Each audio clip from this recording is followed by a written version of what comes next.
Ceasefire announced, but India's message to Pakistan is clear: well, act when needed. India and Pakistan may have agreed to an immediate ceasefire, but not before New Delhi made it clear to the world it will not seek anyone's permission to defend its people, top government sources said. The Indian response served as a global signal: terrorists and their masterminds will find no safe haven.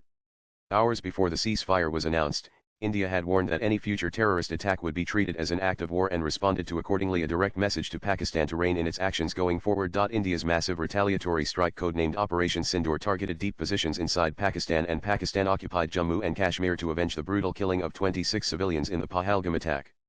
The operation was an absolute success, government sources confirmed, with Indian forces neutralizing 9 high-value terror launchpads. These were not limited to border regions.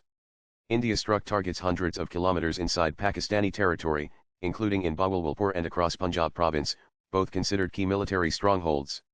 During the operation, Indian forces successfully jammed or bypassed Pakistan's air defense systems, leaving them exposed for up to 23 minutes, a significant tactical advantage. Several top terrorists were killed in the strikes, including individuals on India's most wanted list.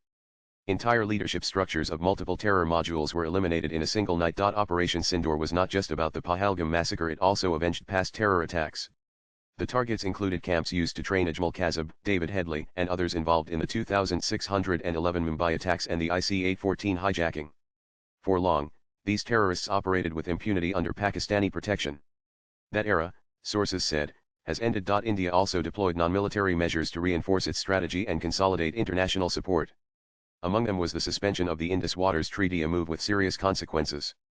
Prime Minister Narendra Modi had famously said in 2016, "Blood and water cannot flow together," when India first signaled its intent to reassess the treaty after a major terror attack. As the lower riparian, Pakistan depends on the Indus River system for 80% of its 16 million hectares of farmland and 93% of its total water use, supporting 237 million people and fueling nearly a quarter of its GDP through key crops like wheat, rice, and cotton. Swipe left for next video. In parallel, India imposed a total ban on Pakistani artists, halting performances, film screenings, music launches, and streaming content.